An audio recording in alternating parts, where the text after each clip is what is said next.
Good evening. This is All India Radio and I am Sanjay Mattu with the news at 9.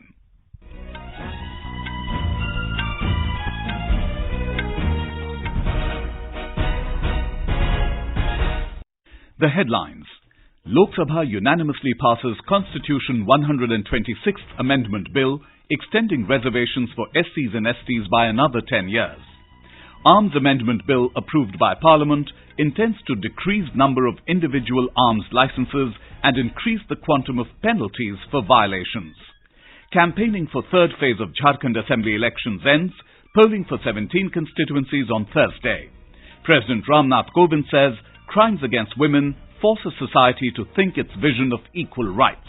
And in sports, 13th South Asian Games conclude in Kathmandu, India finish on top. The Lok Sabha has passed the Constitution 126th Amendment Bill 2019 with bipartisan support. All 355 members in the House voted in favour of the bill when it was put to division. The amendment seeks to extend reservations for SCs and STs by another 10 years. Originally, the reservation was to expire by the 25th of January next year. The bill is intended to extend it till the 25th of January 2030. In his reply to the discussion, Minister of Law and Justice Ravi Shankar Prasad said, the SCs and STs have been subjected to deprivation and discrimination for long, and therefore the extension of reservations is a just move. He said a new generation of leadership is arising from among the deprived communities due to the political reservations being extended to them. Earlier, initiating the discussion, Hebe Eden of the Congress said a committee should be constituted to study the present socio-economic, education and job status of the Anglo-Indian community in the country. Welcoming the extension of reservations for the SCs and STs, DMK member Kanimori stressed that the Women's Reservation Bill should also be passed. Krupal B. Tumane of the Shiv Sena welcomed the bill, adding the plight of Anglo-Indians should also be considered. Sunil Kumar Pintu of the JDU welcomed the bill and suggested that those from the reserved category who have been elevated to a significant level in terms of economic status and power may give up reservation so that other deserving people in the same category could benefit. Bhartrihari Mehtab of the BJD expressed concern over the changing demography of tribal and forest areas due to industrialization and urbanization. Supriya Sule of the NCP, while welcoming the extension of the reservation, said all stakeholders should have been consulted before drafting the bill. The Parliament passed the Arms Amendment Bill 2019 with the Rajya Sabha approving it today. The bill seeks to amend the Arms Act 1959. It intends to decrease the number of licensed arms allowed per person and increase the quantum of penalties for violations of the law. The bill also increases the duration of the validity of the arms licenses from 3 years to 5 years. Replying to the discussion, Minister of State for Home Affairs G. Kishan Reddy said, the manufacturing of illegal arms and its smuggling is a cause of concern and effective regulations are needed for the safety of the people. ये कानून पहले था, उसको थोड़ा हम सुधार रहे हैं। ये कानून नया नहीं है। आज का दृष्टिकोण से इलीगल आर्म्स बढ़ रहे हैं, टेररिस्ट है। मैं बताना चाहता हूँ, पुलिस स्टेशन पे ऊपर अटैक करके आर्म्स से लेके जा रहे हैं। इसीलिए जो पुलिस के पास, सुरक्षा दल के पास, सिक्योरिटी फोर्सेस के पास गन छीन के ले जाते हैं, उसको खड़ा से खड़ा सजा होना चाहिए। Participating in the discussion, Hussain Dalwai of the Congress said, this bill will impose a strict ban on illegal arms as most of the crimes are committed by illegal and unlicensed arms. Subhashish Chakravarti of the TMC demanded that the government should take strict action for curbing illegal arms. Sukhram Singh Yadav of the Samajwadi Party said licensing rights should remain with the state government and the arms license renewal process must be simplified. Ramchandra Prasad Singh of the JDU said that an effective disposal mechanism should be put in place for those who want to surrender their additional arms. Echoing the same view, V. Lakshmikanta Rao of the TRS said the issuing authority should remain careful while issuing the arms license. Digvijay Singh of the Congress demanded that the bill be sent to the Select Committee for further scrutiny. Binoy Vishwam of the CPI said that only one weapon should be allowed per person. The government today clarified that it does not intend to bring water in the concurrent list from the state list. Jal Shakti Minister Gajendra Singh said in the Rajya Sabha that the subject of water was kept in the state list after detailed deliberations in the Constituent Assembly, and the centre is of the view that the present arrangement should continue.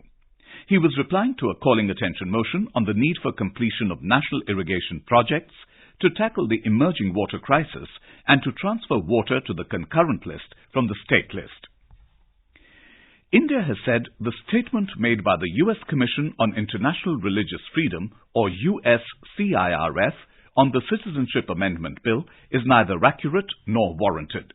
In response to queries regarding comments made by the USCIRF on the bill, External Affairs Ministry spokesperson Ravish Kumar said, "It's regrettable that the body has chosen to be guided by its prejudices and biases on a matter on which it has little knowledge and no locus standi."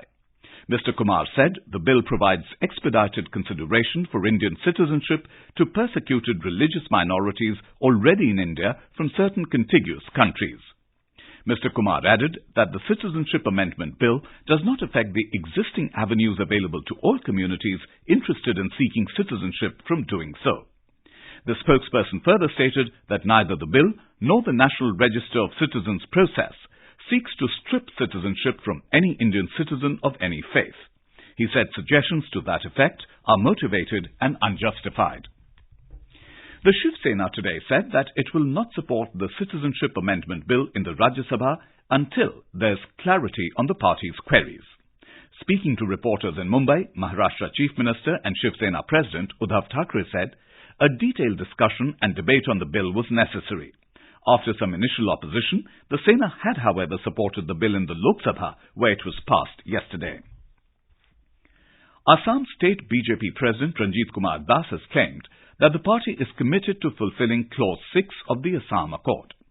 Clause 6 has given special protection to the people of the state.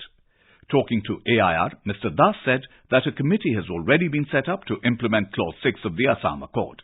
He also thanked the Prime Minister and Union Home Minister for passing the Citizenship Amendment Act. President Ram Nath Kovind today said incidents of crimes against women have been reported from many parts of the country recently.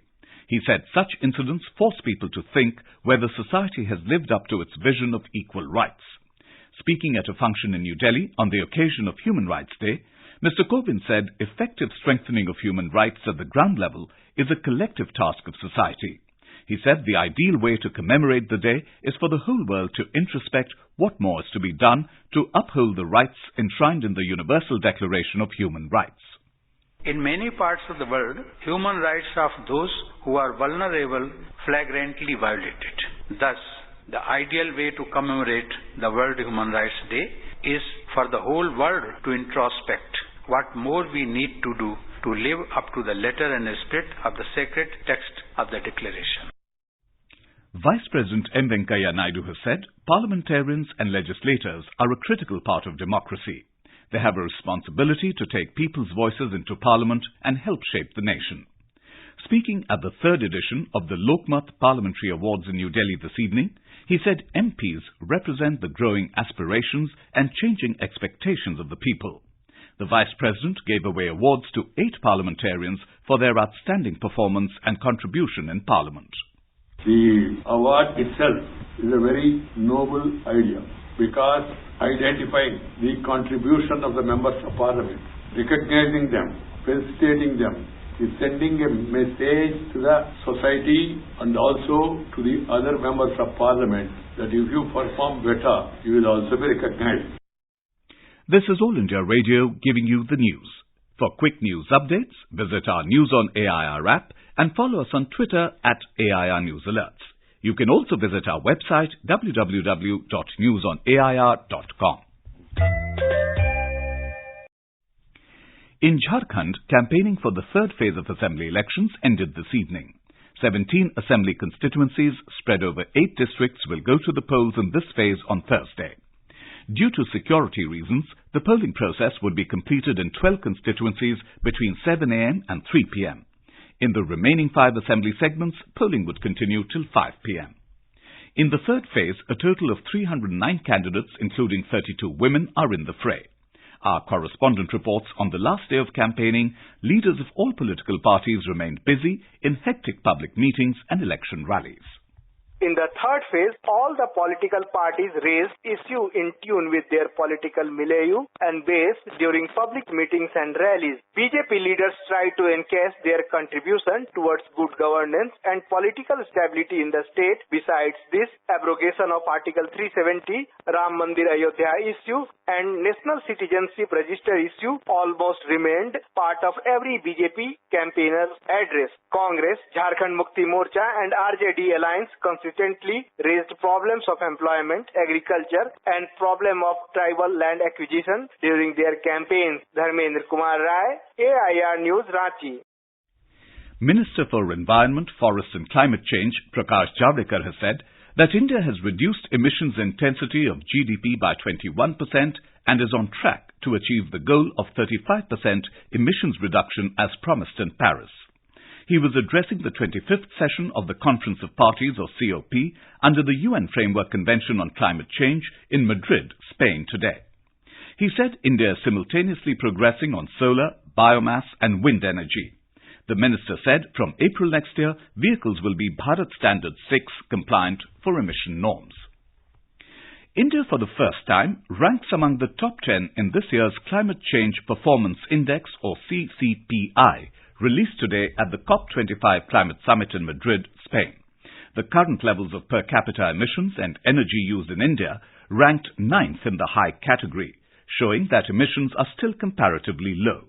However, despite high rating for its climate policy performance, experts point out that India has yet to develop a roadmap to phase out fossil fuel subsidies and reduce the country's high dependence on coal. The index is jointly presented by German Watch, New Climate Institute and Climate Action Network. The International Court of Justice, ICJ, started hearings on the case of Rohingya atrocities by Myanmar today. The case has been brought to the ICJ by Gambia, alleging that Myanmar has violated the 1948 Genocide Convention. Gambia is backed by 57 countries of the Organization of Islamic Countries. Myanmar has consistently denied the allegation of atrocities against the Rohingyas. The benchmark indices today closed lower, dragged by widespread selling in bank, energy and IT stocks. The rupee, however, appreciated 12 paise against the US dollar. A report. Sensex at the Bombay Stock Exchange settled 248 points down at 40,240. Nifty at the National Stock Exchange also slipped 81 points to close at 11,857. However, the rupee at the foreign exchange market appreciated 12 paise to 70 rupees and 92 paise against US currency. Gold prices fell 95 rupees to 38,460 rupees per 10 grams in the national capital. And Brent crude prices were trading around $64 per barrel in intraday trade. Arjun Chaudhary for AIR News. The 13th South Asian Games concluded in Nepal this evening. Thousands of sports lovers witnessed the gala closing ceremony held at the historic Dasrath Rangshala in Kathmandu. Deputy Prime Minister of Nepal, Ishwar Pokhrayal, graced the occasion as chief guest. A large number of other dignitaries also attended the closing ceremony. India finished on top with 312 medals comprising 174 gold, 93 silver and 45 bronze. Host Nepal remains second and Sri Lanka got third place. In cricket, the third and final 2020 international between India and the West Indies will be played at the Wankhede Stadium in Mumbai tomorrow. The match is scheduled to begin at 7 p.m. Presently, the series is level 1-1. All India Radio will broadcast a live commentary of the match, alternately in Hindi and English, from 6:30 p.m. to 10:30 p.m. or till the end of the match. It can be heard on the Rajdhani and FM Rainbow networks. And now, before we end the bulletin, the headlines once again. Lok Sabha unanimously passes Constitution 126th Amendment Bill, extending reservations for SCs and STs by another 10 years. Arms Amendment Bill approved by Parliament intends to decrease number of individual arms licenses and increase the quantum of penalties for violations.